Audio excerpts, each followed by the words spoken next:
So I'm Parisa Naruzzi, Director of Empower DC, and welcome to our Justice for Brentwood Community Update meeting.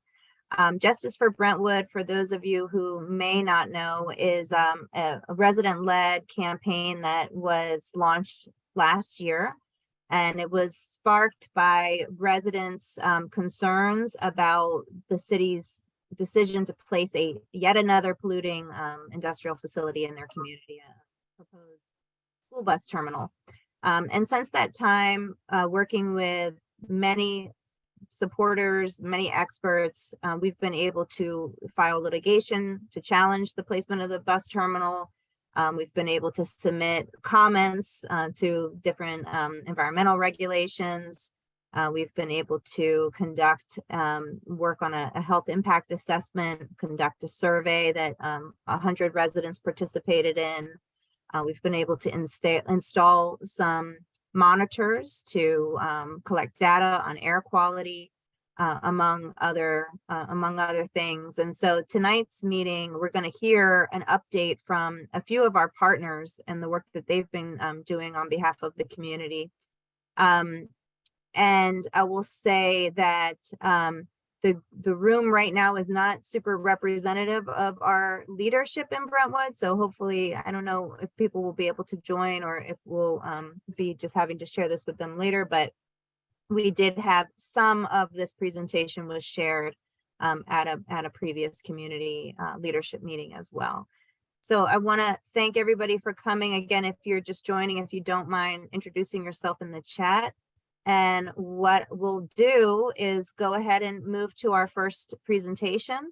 The first one will be by the Georgetown University Law School Environment Law and Justice Clinic. And I'm gonna let y'all take it away. Thank you so much. Thank you so much, Parisa. Hi, everyone.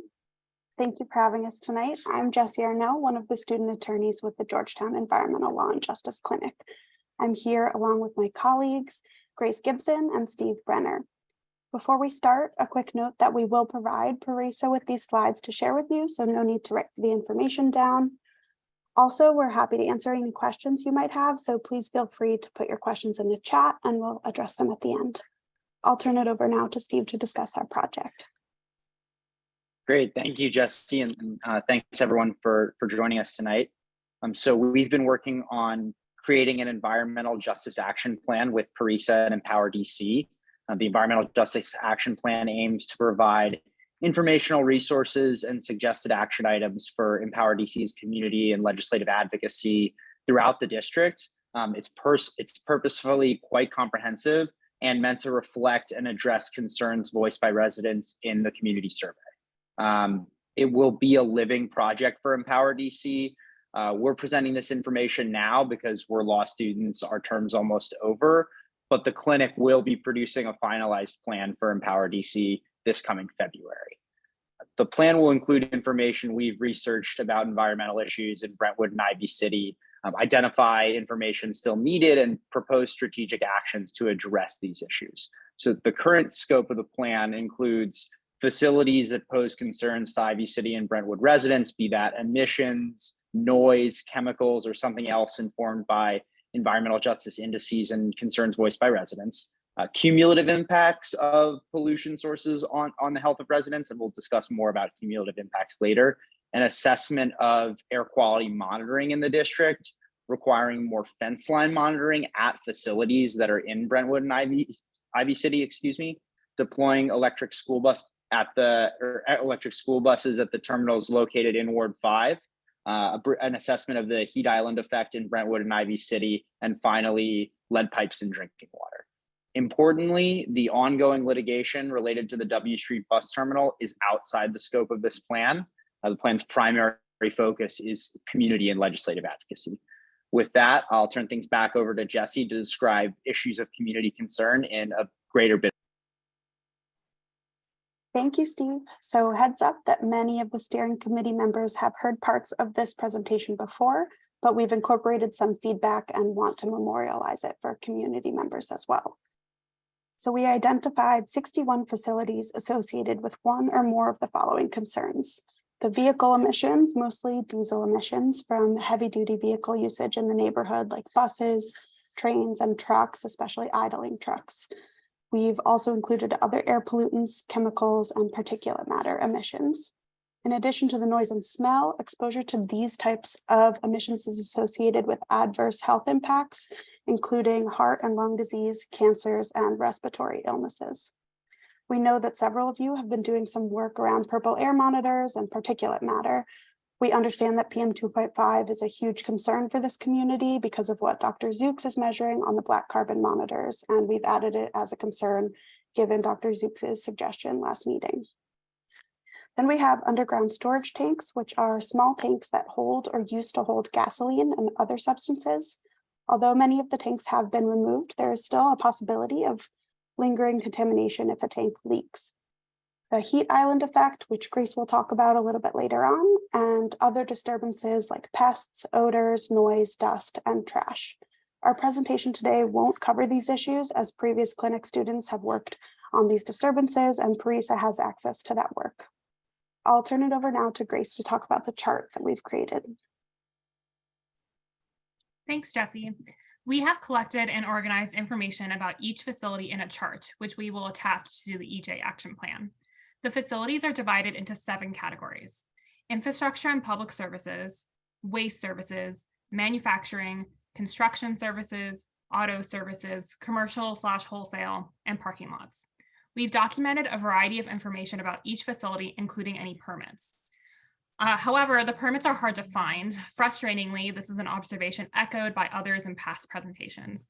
The inconsistency of the DC government in making permit information available to residents is a concern. We've also put this information into a map, which Jessie will show next. So as you can see here, and as Grace is pulling it up, we've identified facilities in and around Ivy City and Brentwood. We've labeled each facility with their corresponding facility number in the chart, as well as the relevant concerns associated with that facility. You'll also notice that we've added where the purple air monitors and District Department of Energy and Environment, or DOEE, monitors are located. So when you're clicking around the map, see that you can choose a facility, click into it, and see a photo as well as the relevant concerns. So Grace has clicked into number 1, you can see all of the concerns. One feature of the interactive map is that you can click and unclick to add and remove the layers. So if you want to see where all of the vehicle emissions are coming from or where all of the parking lots are, you can see clearly. All right, so we've talked about all of the facilities of concern and pollution creating entities. And as all of you know, different facilities create different types of pollution, and the negative health effects build on one another. The legal term for this compounding burden is cumulative impacts. Factors other than pollution contribute to environmental justice concerns in a community too, such as environmental racism. And environmental racism, as defined by Dr. Robert Bullard, is any policy or practice that differentially affects or disadvantages communities based on race. So for example, Black Americans are 75% more likely to live in communities that are next to an industrial facility. And in DC, while only 5% of the land is zoned for industrial use, Ward 5 is burdened with nearly half of the district's industrial zone land. And a disproportionate amount of Ward 5's industrial land is located in or around Brentwood and Ivy City. Furthermore, DOEE is not required, it's not currently required to consider proximity to residences or cumulative impacts when they provide a permit for a facility to pollute. So requiring DOEE to account for these cumulative impacts was with the goal of ensuring that no community is overburdened with unreasonable levels of risk would be an important step towards remedying this injustice. A recent bill in New Jersey is one successful example of advocacy to combat this problem. The bill requires the state to consider cumulative impacts on communities in their permitting decisions. Empower DC can advocate for the district to do the same. The New Jersey bill even requires cumulative impact assessments in permit renewal and expansion considerations, which residents have expressed interest in at previous meetings. So up until now, we've been describing portions of our environmental justice action plan that shed light on the public health threats that Brentwood and Ivy City face from industrial pollution. And we want to shift gears now and look at areas where the district has room for improvement and where Empower DC's advocacy can really make a difference. So these areas include improving air quality monitoring, deploying electric school buses, thinking about the heat island effect, and thinking about water quality in Brentwood and Ivy City. This is by no means an exclusive list, and we absolutely welcome your feedback on additional issues of community concern, which future clinic students can focus on. So I think it's important to take a look at the need for good information. Governments can't make good decisions without good information. And so we took a look at the tools the district is using to assess pollution in Brentwood and Ivy City.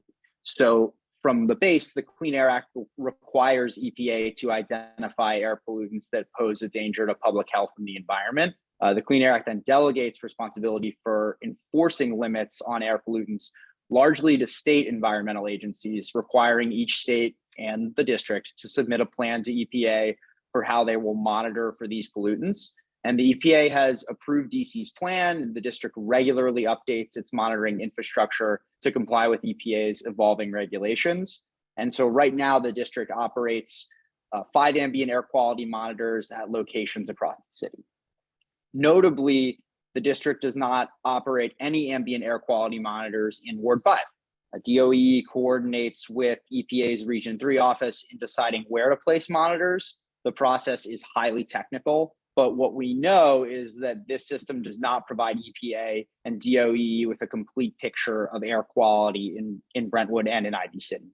So for a visual illustration of this, here's a screen grab of the Purple Air interactive map next to a screen grab of the government monitors that EPA is using to make decisions.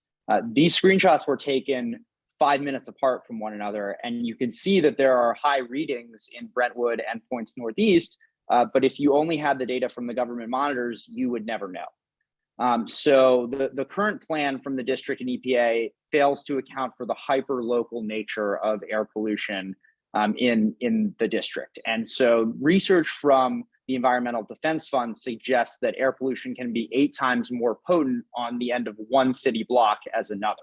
So if DOE does not have monitoring data from hyper-local sources like the Purple Air monitors, they will miss the full picture of what is happening in Brentwood, Ivy City, and across the district.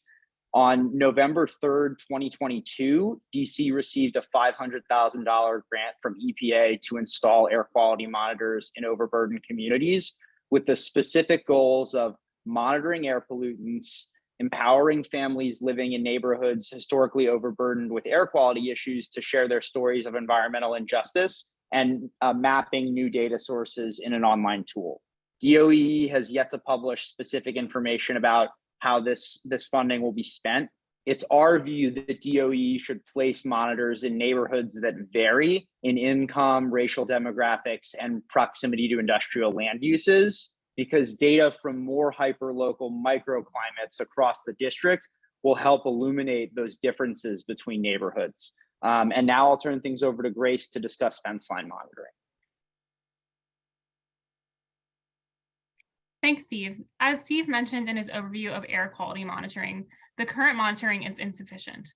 As you can see in this map, the Fort Myer asphalt plant on W Street is a mere 500 feet away from houses in Brentwood.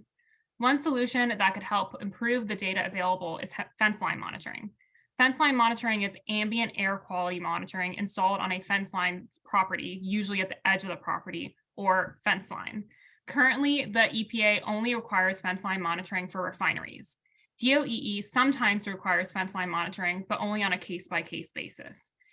Empower DC could propose legislation requiring fence line monitoring when a facility is within a certain distance from residences. Fence line monitoring puts the burden on the facility and DOEE to collect and analyze the data instead of the community. This isn't a perfect solution, of course, because the facilities would still be allowed to pollute, but it would help provide more data on the extent of the pollution the community faces. As Jesse mentioned earlier, a way to prevent pollution could be to propose something similar to the cumulative impacts bill in New Jersey. Next, Steve is going to go over a potential solution for reducing pollution from buses. Great. So the next suggested action item is the increased deployment of electric school buses. As you all know well, the district houses many of its diesel school buses on New York Avenue Northeast, and has proposed to move even more buses into Brentwood on W Street, a process that's currently tied up in litigation. We know that these buses idle frequently, spewing pollution into the air, and taking dirty diesel school buses off the road and replacing them with zero emissions electric options offers an important opportunity to improve the air quality in Brentwood and Ivy City. On October 26, 2022, DC received a $7.6 million grant from EPA to purchase 25 electric school buses. School districts across the DMV are electrifying their buses in Montgomery and in Fairfax counties, to name a couple. And it's our view that there's no technological reason why DC can't do this as well. The challenges are going to lie primarily in planning and in political will. It's important to also note that addressing environmental injustice is not only the right thing to do, but it is a condition of how the district is supposed to spend this money. The Biden administration has made it a goal that 40% of the overall benefits of certain federal investments flow to communities that are marginalized, underserved, and overburdened by pollution. This initiative, known as Justice 40, is specifically focused on advocating environmental justice principles.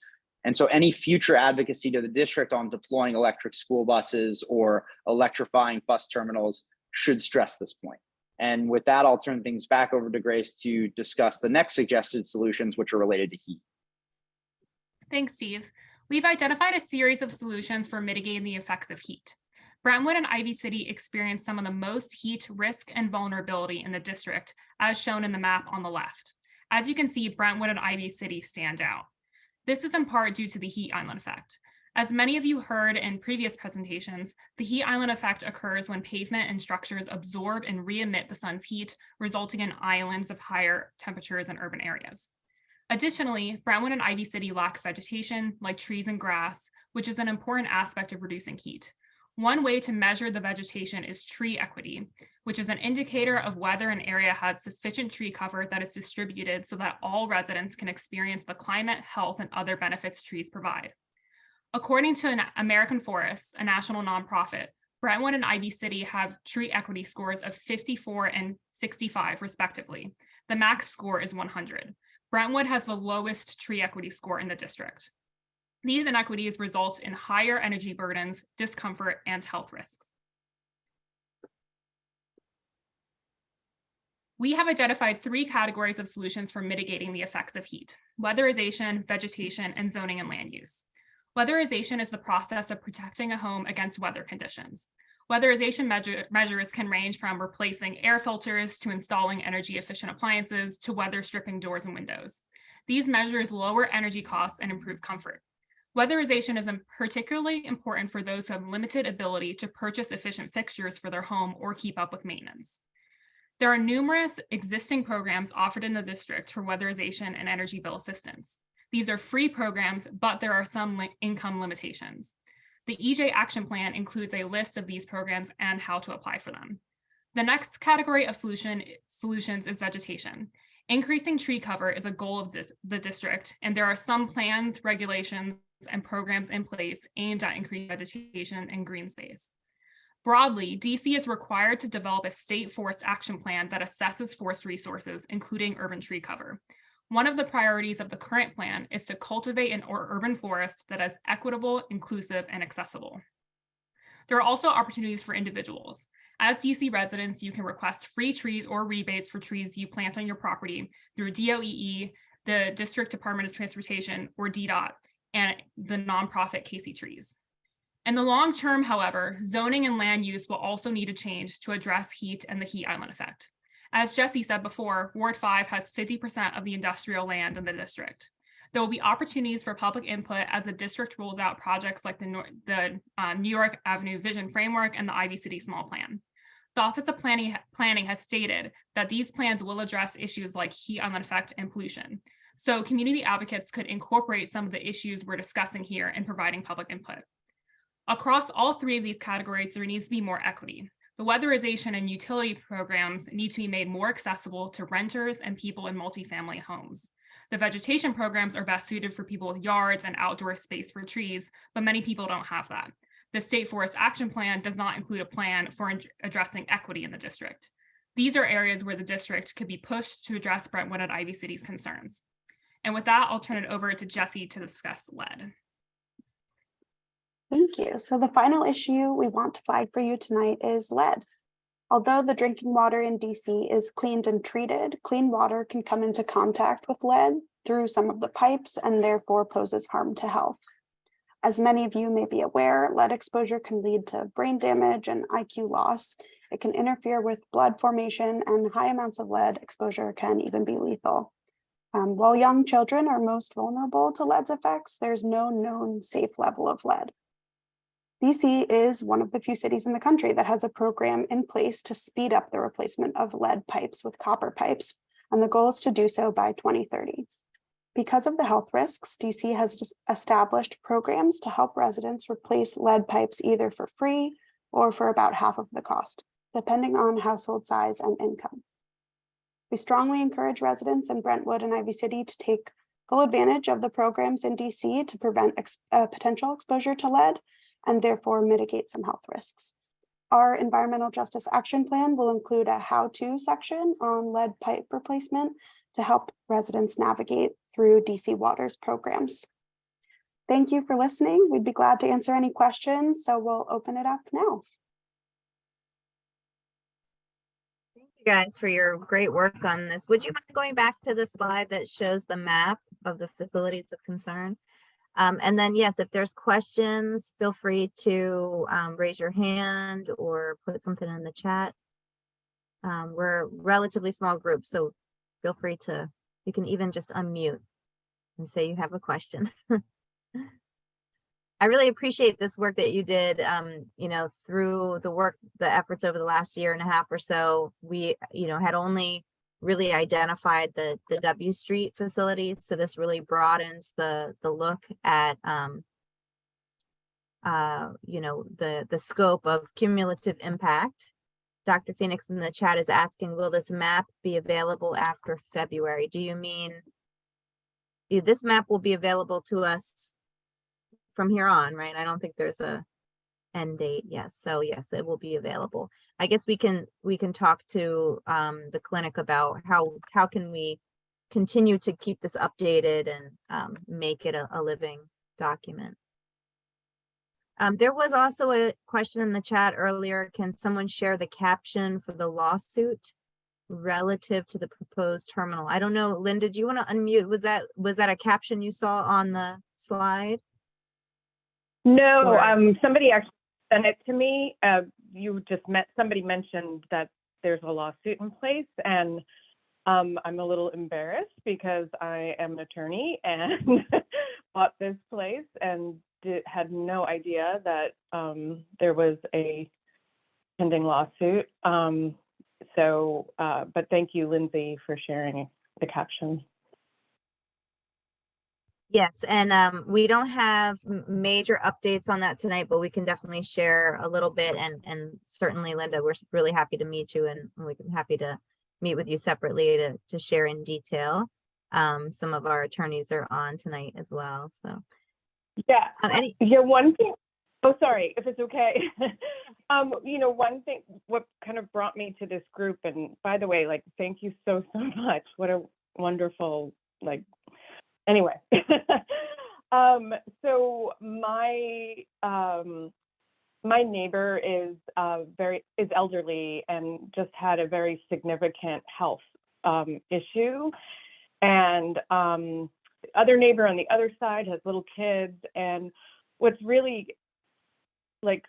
just so upsetting to me is that the times of the construction is outrageous. I mean, it's till 1 a.m. sometimes.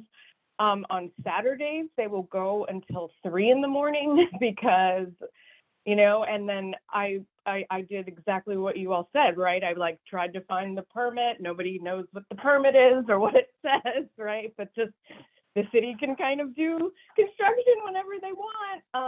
So to me, that is such a huge concern for the quality of life of, the people who are living on W Street. I mean, I'm at 1602 W Street. I look right at it. So I was wondering if part of that lawsuit, the reason I was asking for it is if there's any type of like injunction that was, like stop work order or anything like that, because, or at least to like limit the times of construction to, the 7 to 7 that you have to have for residential. So I was just wondering about that. Thank you for raising that, because we had not heard that before about those really late hours. Let's see if we can talk legal update before we close the meeting tonight. I think some of those questions may not be answerable at the moment. We did file an injunction. Unfortunately, we were not successful on that. So right now we're on appeal we were dismissed. Our case was dismissed and we are appealing the dismissal. That's great, Linda, that you're documenting it. I'm not, to be honest, really clear what they're constructing right now because they have not completed the environmental assessment and they should not be constructing that. The last we knew, they were doing the removal of the underground storage tanks that were discovered after we filed suit against them.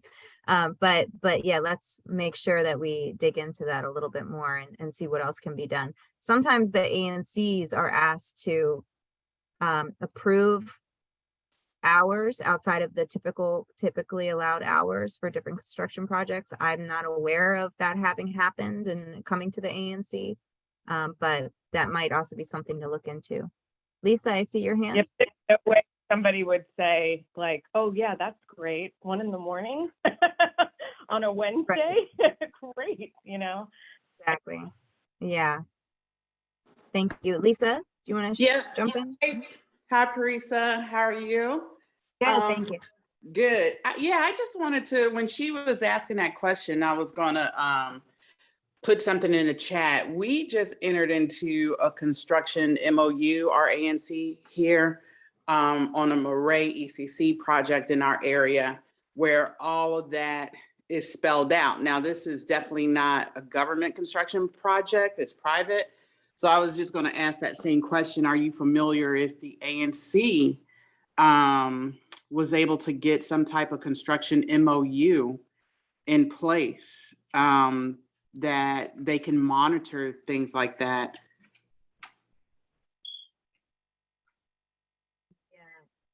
Yeah. Linda, I think that was directed to you, but I don't know if you've had a chance yet, being a new resident, to meet your ANC commissioner. Nope. Who I believe is Harry Thomas Jr. Okay. Well, Linda, I'll put my email in the chat, and Harry is a nice guy. Send an email to him and ask about that. And then if you just need follow-up, you can email me. I will be happy to share the MOU that we have in place. And it talks about, even a task force from the community that oversees a construction projects and basically monitors it. So it's pretty well written and it might be helpful for you. Lisa. Yep. Any other feedback for our Georgetown University folks on this project that they've gotten started for us? So this is a living document. We're still going to be putting together more pieces, but the idea of the Environmental Justice Action Plan is to set a roadmap for addressing, the longstanding injustices in Brentwood in particular. And one key piece of this will be guided, making sure it's guided by the community's vision and goals.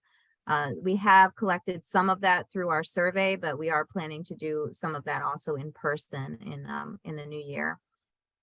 So this is like I said, an ongoing document. Love to hear feedback and suggestions to how to make it something that is as useful a tool as possible. Of course, we want to help use it to guide advocacy.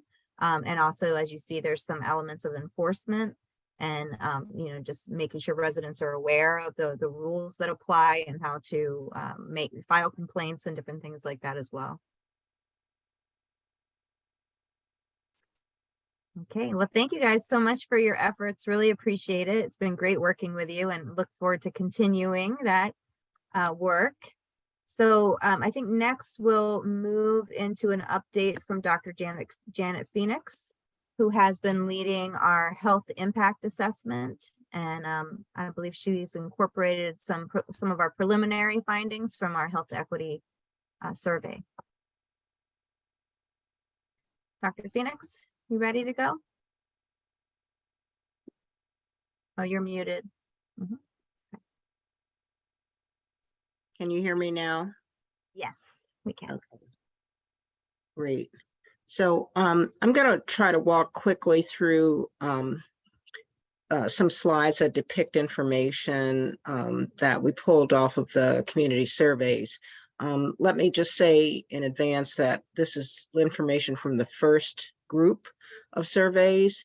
And so an additional, I think 21 surveys were completed, and I got that information about a week ago. And so we haven't had an opportunity to kind of refresh and incorporate those final survey results.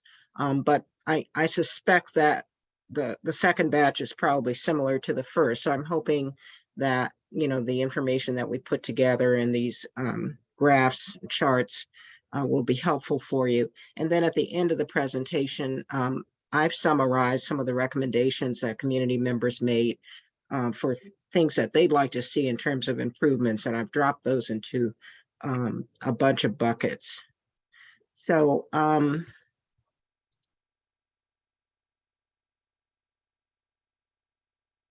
this initial slide really was just looking at information about how long people had lived in the neighborhood.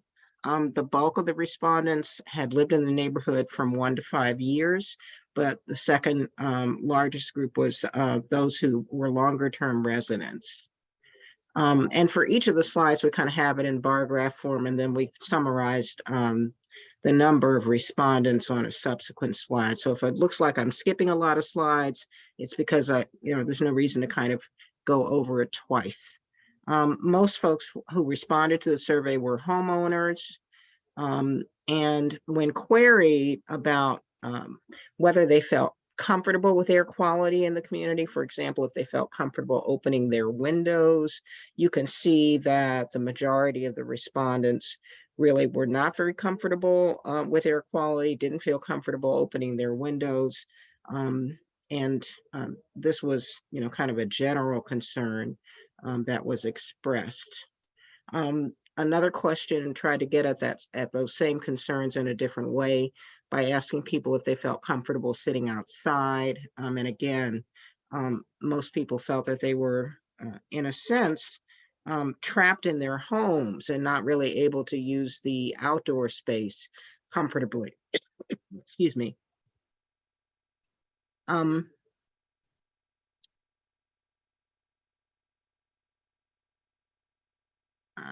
I'm gonna change my view because it's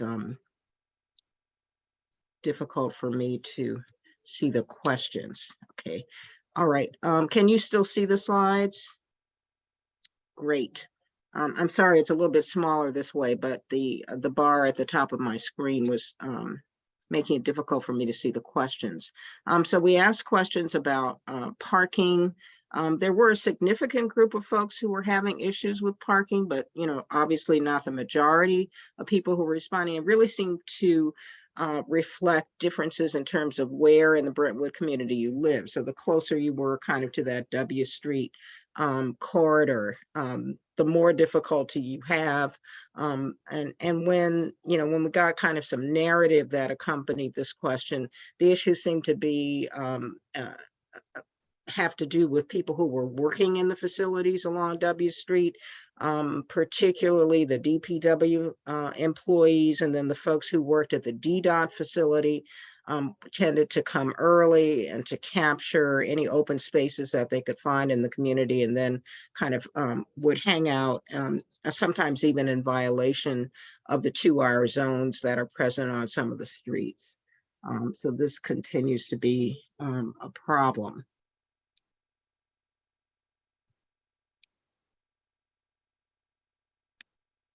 And then the issue of rodents was really, really pretty overwhelming. And, this, I mean, I don't think I need to really dwell on this because it was such a general concern, and it contributes to the issue about people feeling uncomfortable using the outside space. So part of it is the odors, part of it is the noise, and part of it, is concerns about rodents.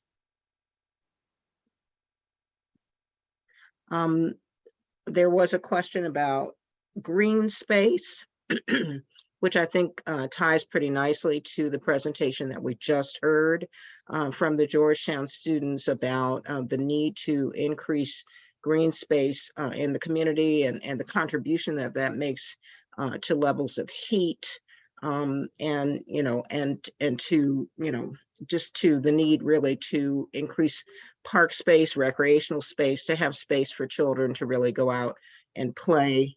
These were concerns that were pretty general across the group of people who responded to the survey. The answer to the question about feeling about safety, really feeling safe walking around outside, was mixed. But again, when you kind of group the respondents who said they felt unsafe or very unsafe, it's a significant chunk of the respondents who really had concerns about walking through the neighborhood.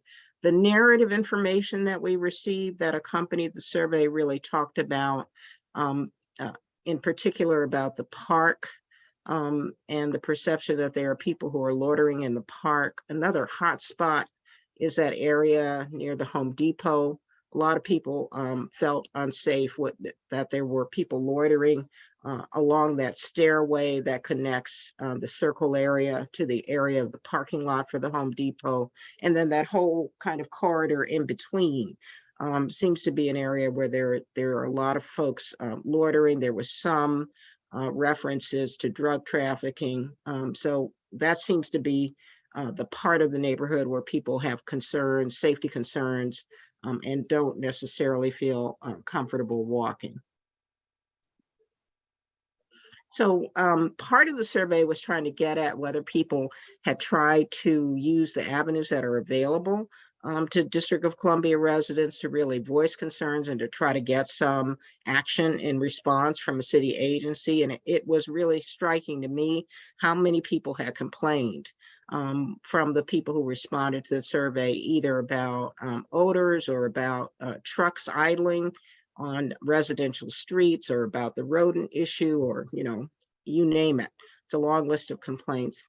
And so the overwhelming number of people who responded had really tried to get some redress from a city agency for the concerns that they were facing.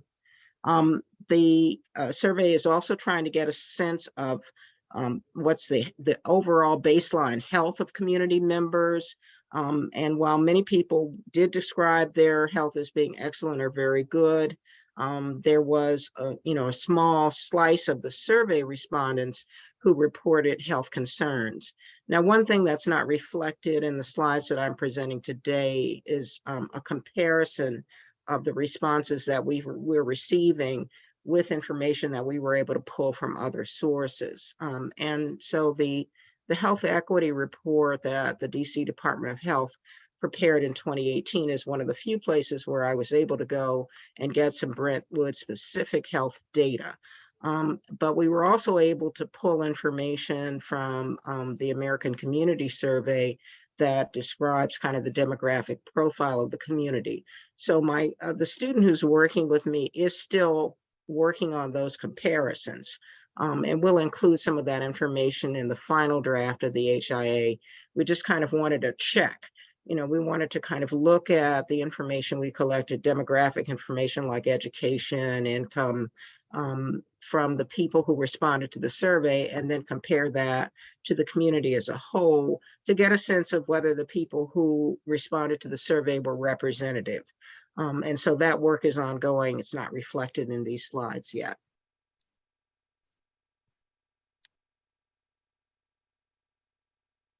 I'm going to try to pick up the pace here. There were some questions about health coverage, access to care. And, for the most part, everyone had a plan of some kind, whether it was private employer sponsored health coverage or participation in one of the programs such as Medicaid or Medicare. But people had some kind of a plan. They had the ability to access a healthcare provider. And so many folks had done so within the year prior to completing the survey.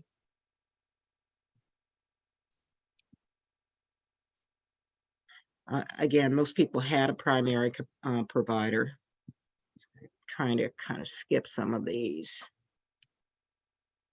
and cut to the chase. We're working on this slide. It just the way the bar graphs and the colors are, it's really hard to decipher. So I'm reorganizing this slide. But these were some of the conditions that were reported, not necessarily the frequency with which they were reported. But when people said there was a health condition that affected either them or a family member, this is kind of the list of those conditions. So heart disease, asthma, respiratory disease, cancer, COPD, and a few others.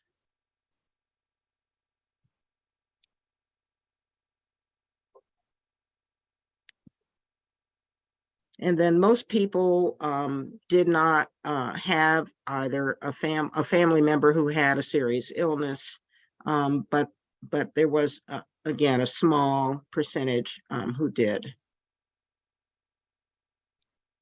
And then, so there's a lot of demographic information. I think I'm going to jump over a lot of this in order to kind of get to the good stuff, which is the recommendations that people made. But we did ask questions about age. We asked questions about how people identified themselves, ethnicity, language, race. And again, what we're going to do is do some comparisons with the information on the Brentwood community that came out of the census data, and then compare that with the respondents in the survey, just to get a sense of how close we were in terms of getting a representative sample of folks who responded. Education, the usual suspects. Income, although not everyone responded to that question. So then there were some questions about, where people got their health related information, trying to get at, who were trusted messengers.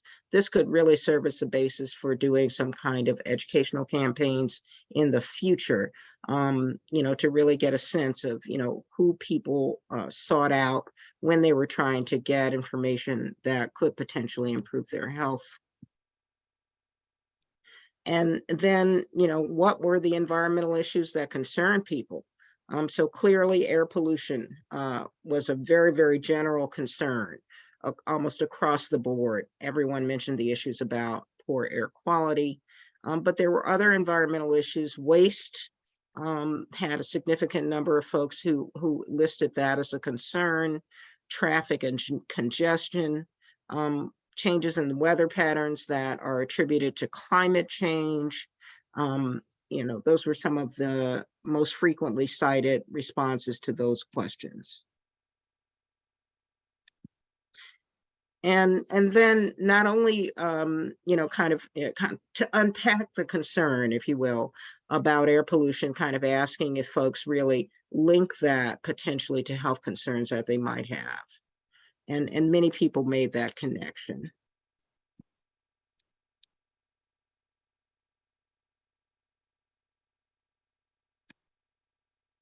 Dr. Phoenix, Yes. I'm sorry to interrupt you. Valentina has to jump off. I just realized at 7:30, and so I wonder if, as you just plugged the concern about air quality, would you mind if we allow her to speak briefly and then come back to the remainder of your presentation? No problem. Yep, no problem at all. Let me stop. Should have confirmed Thank with you very everybody. much. I'm sorry for this. No It's okay. problem. I saw your little one there earlier, so I know she's waiting for you Yeah. after the She meeting. doesn't go to bed until I go. So Okay, so I have a couple of slides. They're not many, they're just 9 slides. And I can talk about the work that we've been doing in measuring air pollution in the neighborhood. Let me share my screen.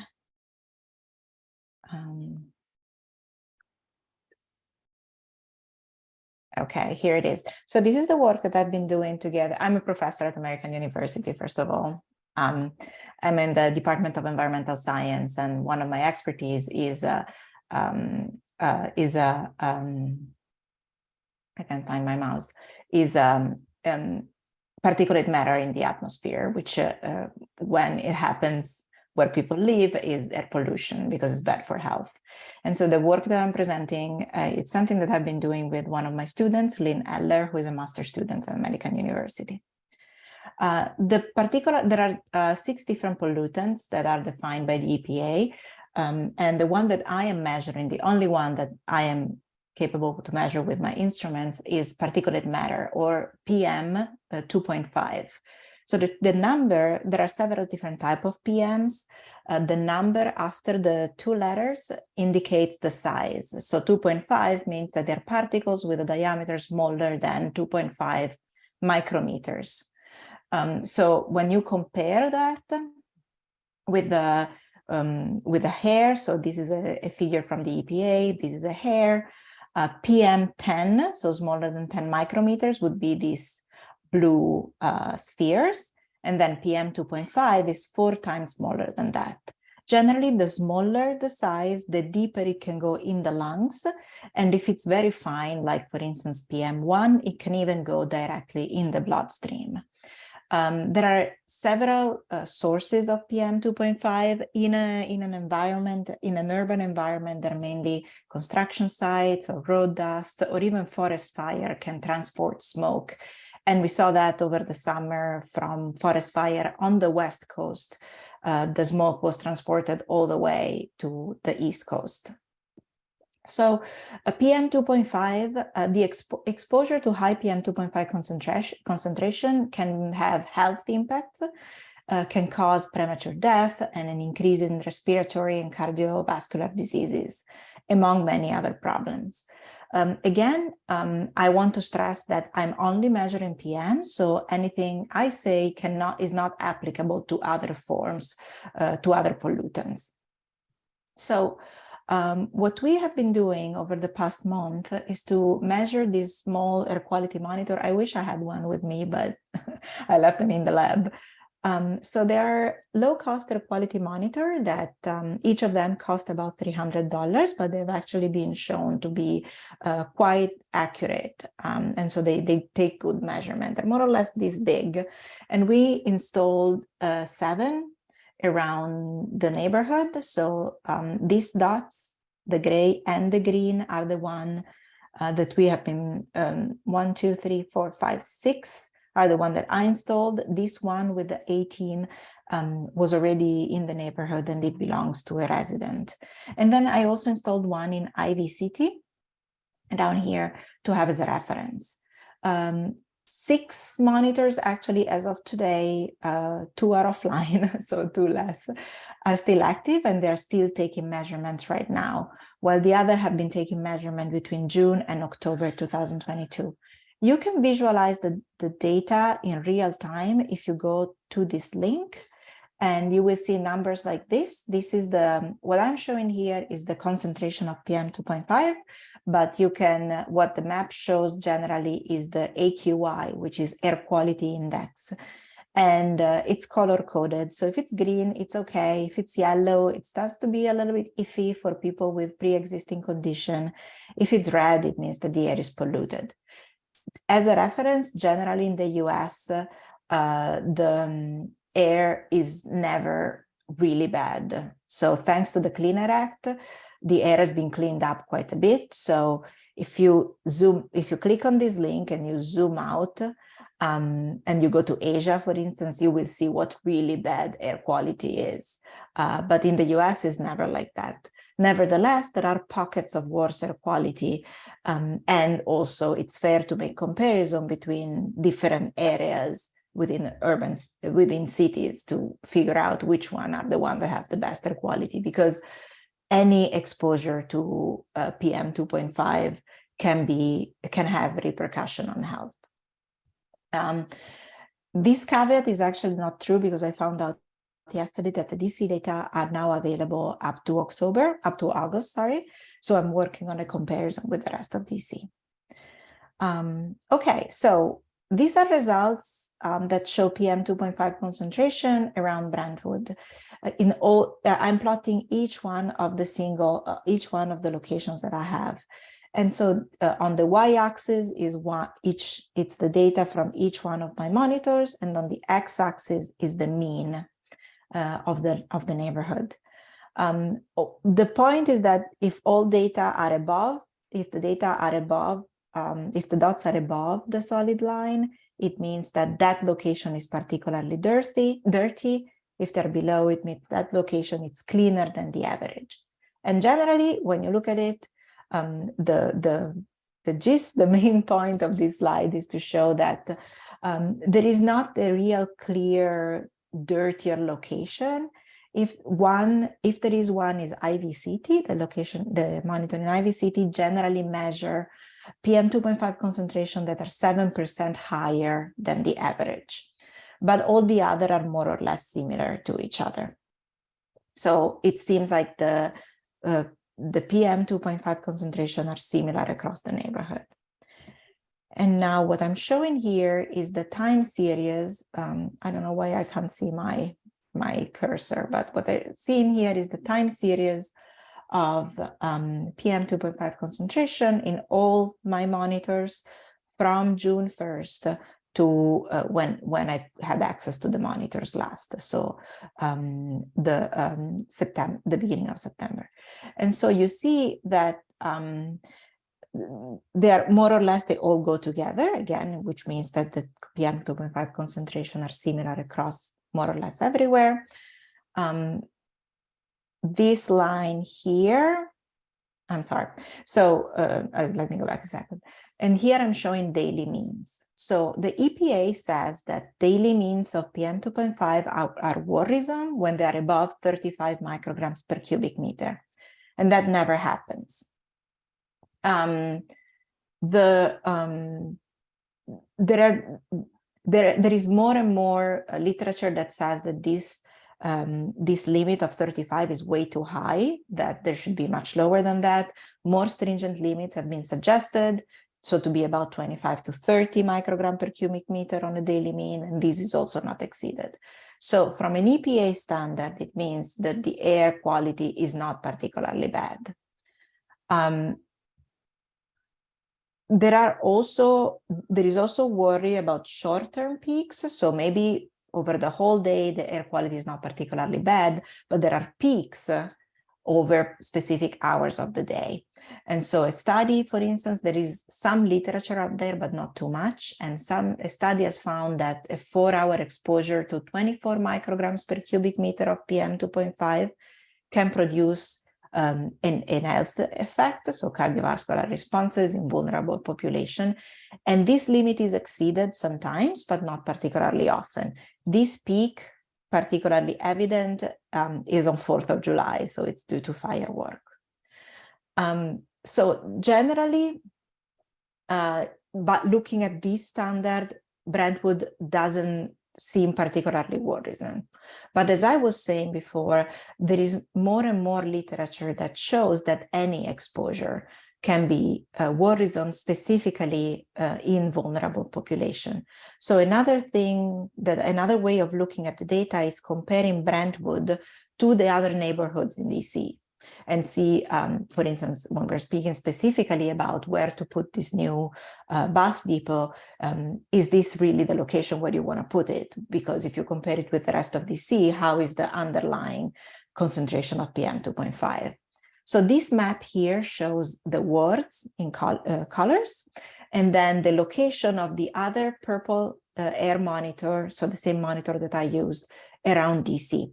The one in reds on the yellow background are the one that you have been seeing in the previous slides, and the one in purple are the ones that have been installed by someone else.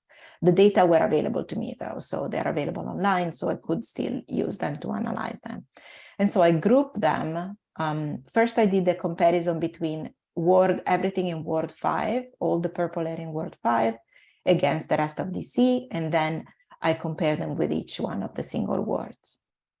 And so again, this figure here shows on the y-axis the mean of PM 2.5 in Brentwood against the mean around DC, excluding Brentwood, and you see that most dots fall above the solid line. And this 12% in the upper left is the average bias. So what this plot shows is that generally the measured hourly PM 2.5 concentration in Brentwood is 12% higher than in the rest of DC. And I also made a comparison ward by ward. And so again, on the y-axis is the average in Ward 5, and on the x-axis is the average in each one of the other wards where there are monitors. And you see that Brentwood is generally above, all the data are generally above the solid line. So what this means is that purple air data show that PM 2.5 in Ward 5 is generally higher than in any one of the other wards. One thing I want you to notice, I go back to the map, is that the two wards on the other side of the Anacostia do not have any monitors, so I'm not able to compare with that. Okay, so this is my last slide. And so generally the message that I want to communicate tonight is that you don't have to obsess on how bad the air quality is. I cannot go out, because generally, unless you fall in a category of vulnerable, in a vulnerable category, you have pre-existing condition, you have a strong asthma, the air quality in general is not at a very worrisome level. But it is true that among the wards in DC, it seems like Brentwood has experiences high concentration of PM 2.5. So an increase over this baseline would create more worrisome condition than an increase over a baseline, for instance, in Ward 2 or in Ward 6, where generally concentration are lower than that. I can stay for a couple of minutes longer, so I'm happy to answer any questions that you might have about the data or about PM 2.5 in general. Thank you so much, Valentina. I think the way you present the information is really helpful. Any questions or comments for Valentina? I think we have another volunteer for a monitor, Valentina, and I think that's we great. Still have some, yeah, so Sure. we can install. Yeah, if is this person connected now? Or? Yes. Oh, Linda, hi.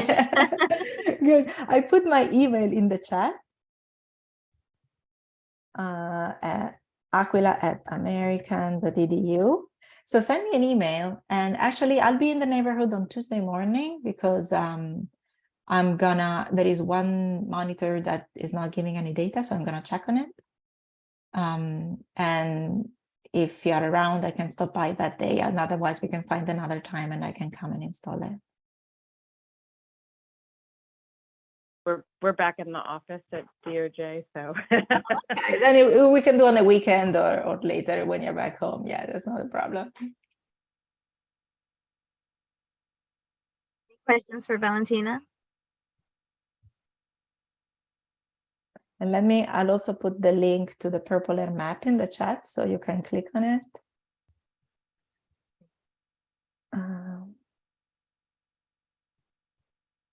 I got one question, Valentina. Like when I checked Dow's here in Ivy City, it said 83, but the square says it's okay. So, unless it goes up past 100, it's okay. Well, 83, you probably were looking at the AQI. 83 is not great compared to what it could be. So it happens sometimes, because, for instance, there were a couple of days ago, there was an event in which the whole region had better quality. And that can be caused by different things that are not local sources. For instance, it can be transported from somewhere else, or it can be that there is no wind, and so all the pollution accumulates. But let's say that it would be, so if you belong to a vulnerable category, I wouldn't go out jogging when the air quality, when the dot is like yellowish. But on the other end, you don't have to worry, particularly if you're out when the dot is yellow or when it is still below 100. It would be worrisome if it was constantly in the yellow range for days at the time or for weeks at the time, because that means that you are constantly exposed to a higher level of PM 2.5. But generally, even if it's, mostly you will see that it is in the green, and even if it's in the yellow, sporadically is not a big problem. But the orange, it was like orange. Orange is about 100. So what you have to check is how long it stays like that, because sometimes it's literally an ant that crawled inside the sensor. And so when it goes out, it goes down again. But if it stays above, actually, if you notice it again, you can give me a call or write me an email, or I think you have my phone number, so you can also call me. And I can check, and if I see that it stays up, I'll actually swing by and see if there is something wrong with the monitor or if it's a real data. Okay, thanks, Valentina. Yeah, but definitely, if you see something with the monitors, definitely give me a call, and I'm happy to check. Okay, great. Thank you. Valentina, we're planning to continue monitoring through the winter. Do you want to just explain briefly the value of that?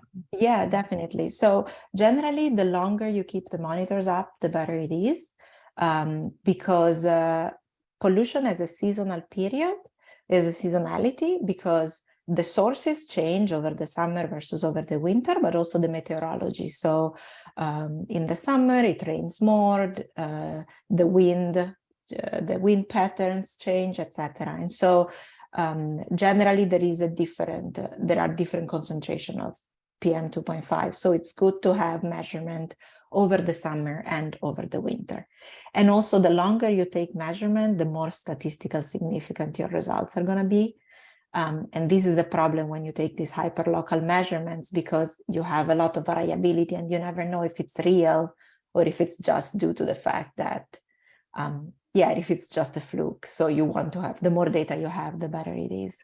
I took down some because they were not connected to Wi-Fi, and so I couldn't check if they were working or not.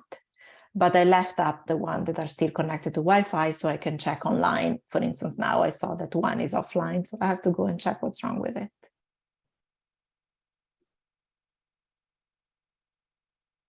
Tina, we'll let you get your little girl to bed. Thank you so much. Go back to Dr. Phoenix. Thank you, Dr. Phoenix, for allowing us to jump in there. If anybody has any question, do write me an email and I'll be happy to talk or to answer to emails. Bye, everybody. Dr. Phoenix, go right back to where you left off, if you don't mind. I don't mind at all. And so let me just pause and say that the draft health impact assessment has been circulated it's been circulated to the contributing authors. So there are a group of us who are working on different aspects of the HIA. And so I sent the draft out for comment a week ago. Today was actually the deadline for comments, but there's still a couple of folks who haven't gotten their comments in. And so once the contributing authors have revised the sections of the report that they're contributing, then I will circulate it more broadly to Justice for Brentwood for comment. And also, we're still working on some of the graphics that are included in the document. So Valentina is a contributing author. So a lot of the information that was included in her presentation is also included in the HIA. And so once that document's ready for a broader circulation, you'll be able to review the results. So I'm almost at the end here. So part of what we included in the survey was some narrative information, an opportunity for people who responded to the survey to make recommendations for things that they thought ought to happen. And so I've tried to group those in a few categories. So kind of there's the big general concern, of course, has been a focus on the IPC trash transfer facility, which is, planned. There is a plan for that to come out of the neighborhood, but that was probably the most frequently mentioned recommendation. But one that I wanted to highlight was just a sense that Brentwood is not being taken seriously, and that the concerns that people have are not being taken seriously. This might kind of be a reflection of some of the earlier responses where people, a number of people had made complaints to various city agencies to try to get some of their concerns addressed, but didn't feel as if they'd had a response or had an appropriate response. And so there's kind of this general sense that that Brentwood is not being listened to. Let's see. Transportation and traffic came up.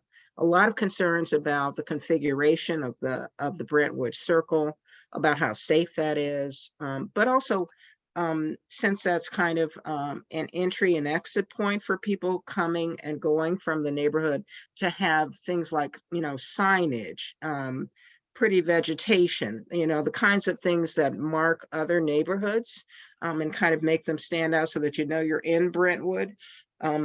People were kind of requesting those kinds of things be included at that circle, but also things like speed bumps, a better system for collecting some of the refuse, and with so many of the trucks coming in and out that are refuse related, there's a constant contribution to trash on the sidewalks and the streets, and that hasn't been kept up with in terms of addressing some of those issues. The bus stops really need attention, and then some policies that could be implemented that potentially could slow down some of the congestion and traffic related concerns that people have. A real push for more green space and potentially community gardens if the soil quality could be assessed. And then, just really feeling that the only park space is that little tiny park at the end of the W cul-de-sac, the one that's right next to the DPW facility, and that's simply not enough. And that there really needs to be some attention to creating a real park so that people could recreate. City services, people really feel that, city services needed to improve. I mentioned cleaning, the rodent infestation issue, parking. There are just a lot of concerns about city services really not being what they should be. And then, of course, pollution issues, of the truck traffic coming to and from and traversing residential streets in the neighborhood is a constant source of pollution. A lot of traffic related air pollutants coming out of those vehicles, most of the vehicles either being gasoline powered or diesel powered, that being a real concern. And then other related concerns about lighting, and addressing things like noise and smells for the neighborhood. So these recommendations were all pulled from the survey. And there are an additional set of recommendations that kind of have flowed from the literature review and from the sections of the health impact assessment that were put together by the contributing authors. And so what has kind of risen to the top, if you will, in terms of health related issues that we can really link to baseline exposures in the neighborhood were diabetes and insulin resistance, cardiovascular disease, and asthma. And those were really the three health issues where the evidence base is strongest, kind of linking those conditions to exposures, particularly exposures that are related to traffic, truck traffic, and also, potentially to some of the industrial and commercial facilities that are located in the neighborhood. Some things where there was, I would say, moderate evidence had to do with heat and noise, but they didn't necessarily have the same strong set of evidence that supported the links to cardiovascular disease, diabetes and insulin resistance, and asthma. So those were really the top three. But we've talked about a lot of the other concerns as well. So there's a section in the report, for example, that talks about heat and reviews a lot of the information that's been collected that talks about health conditions that flow from heat. And it does, for a number of these health conditions, the baseline effects in the Brentwood community are sufficient that they could be linked to what we are seeing in terms of higher levels of some of these adverse health outcomes like diabetes, like cardiovascular disease that we're seeing. The baseline conditions are sufficient to really concern us that they're linked to some of the higher levels when you compare Brentwood to other communities in DC. And so, the message seems to be that, and I think this echoes what Valentina was saying, that at baseline, right now, before the addition of anything else, we have some concerns that relate to, the number of facilities, the types of facilities, the contribution to poor air quality in the community for the existing facilities, and how that may be linked to what we're seeing in terms of higher rates of certain diseases that can be made worse by exposure to those for the residents in Brentwood. And so that makes, in my view, that makes the case that before you would really need to seriously consider adding to that baseline.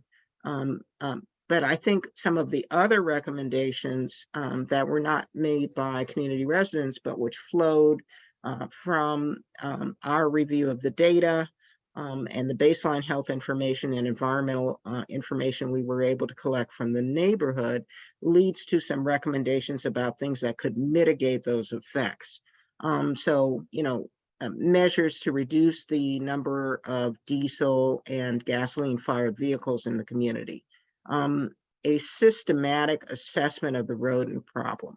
And so, I've included several pages of recommendations about things that could be done to address the rodent problem for the neighborhood. We talk about heat.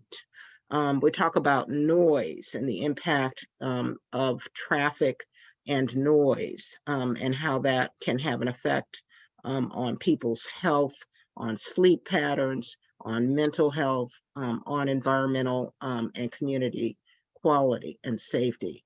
And so I think you will probably feel that we have, cast a broad net in terms of really looking at the information about what's the current health of residents who are residing in Brentwood, what are the current environmental conditions, what data we've been able to collect that supports that, and then what are the links to health outcomes, and how does Brentwood compare with other communities in the city in terms of those outcomes where the evidence is really strong, linking to exposure to pollution sources. I think we're on track probably for getting a more final draft of the HIA out for broader circulation. It's certainly for Justice for Brentwood review, and by the end of the year. And so I will stop and try to respond to any questions that people may have. Sabrina. There's a hand right in front of your face. That's funny. I don't see it. I don't see the hand. It's my cursor. Okay. Funny. What? First of all, I want to thank you, Dr. Phoenix, for all of your work. And I would love to open it up if there's comments or questions, suggestions.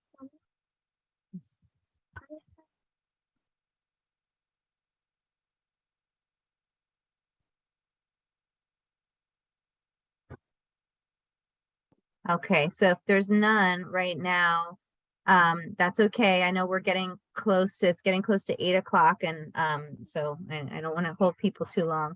I'd love to just, as you heard, health impact assessment, we're getting close, but we're not quite final. Hi, Aziza. We've got more work that we're doing on the environmental justice action plan. Please, sweetie, go eat your food. Go eat your food. And continuing to do the air quality monitoring.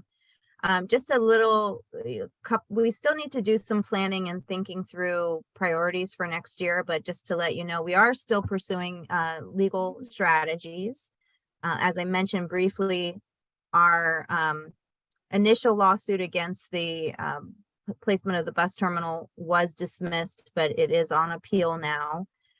We have new attorneys working with us from Foley Hoag, Sarah and Shay. Do you want to say anything tonight? Or I don't know, you weren't officially on the agenda, so don't want to put you on the spot, but I've been thrilled to have you on board and helping to think through. And I know there was a FOIA where we got some additional data. So is there anything that you want to share tonight? We're happy. We don't want to kind of take up too much oxygen in the room, but we're happy, really excited to be assisting and kind of standing up for the rights of the citizens here. Like Parissa said, we weren't involved in kind of the initial phases of the litigation, but we recently got involved at the appellate level, kind of trying to guide the court as a non-party to come to the right conclusion. So hopefully we'll be successful, but there'll be a lot of opportunities for us to get involved with the case and kind of help make sure the city does the right thing. The bottom line is that they didn't do the correct environmental analysis that they're required to do and still haven't done it. So there's something there. We just got to find the right venue or the right opportunity to hold them accountable. Sarah, did you have anything to add at this point? Yeah, I'll just note that for those of you who are following the lawsuit, the district's brief in the case is due December 15th. So we'll be on the lookout for that, and hopefully we'll have more of an update next time. Thank you so much. And we're also following the litigation around eminent domain proceedings for the trash transfer facility. Sarah Colangelo and her team at Georgetown have been helping us track that. I think that, Sarah, if I remember correctly, there was something coming up in December, right? Yeah, we're going to listen into a status hearing tomorrow morning, and we will report back to you, Parissa. Yeah, I mean, so, from our perspective at Empower DC, not only does the trash facility need to be removed, the Fort Myer facility needs to be removed. There should not be an additional facility added, with the bus terminal, the vehicle fleet and all of that land dedicated to parking needs to be addressed. And ultimately major land use changes need to occur. And, we know that's not going to happen overnight, but I think that you all have really helped us get some momentum. And so I'm really interested in early in the new year, as the council committees are formed, to quickly get into meeting with the council, the new folks who would be chairing and serving on the Committee on Environment and any other committees that are relevant to our issues, and to continue to push citywide for a focus on environmental justice. And so we're also part of the DC Environmental Justice Coalition, which is part of a regional environmental justice coalition, and just making sure that Brentwood and Ivy City continue to be uplifted as priority areas for DC work as we unite with others across the city and across the region. I want to just recognize Abel Russ, who's on the call tonight. Abel has been extremely helpful because his organization has helped us to secure some of the expert support that you've heard from Dr. Phoenix and others who are not here tonight, Susan Annenberg and others. So Abel, really appreciate you. Really appreciate your willingness to step in and support. Yeah, I'm really happy to do it. I'm just sorry I've missed so many calls up until I keep having scheduling conflicts, but my goal for my New Year's resolution is to join all of them from now on. Okay, well, we're glad to be part of your New Year's resolution. Yes. Well, thank you so much. So where Sharon, who's on the steering committee, is on, I know we're missing a lot of our core folks. I think Commissioner Oliver is one of the phone numbers listed here as well. We're recruiting for the steering committee. And I'm very thrilled to announce that Linda just agreed to join the steering committee in a private chat message and we need you. So thank you, Linda. We are planning to hold a in-person meeting activity, less meeting, more social activity, but January 21st, Saturday, January 21st, as a recruitment tool, hopefully to get more residents involved, as well as to really begin that visioning process, to really hear from residents about, the core sort of guidance that they want to set in terms of the goals of all of this work. What are the main changes that they want to see in the neighborhood? We did get good participation in the survey, about 100 people, but we are working to make sure that that is more representative. As you saw, we had wonderful, Linda, thank you. More representative of renters, lower income residents in the area. I think just by virtue of, using technology, using an online survey, the results are a bit skewed. It is a bit difficult to do the survey door to door because it is long and it's just very intensive. Brentwood has very steep stairs as well.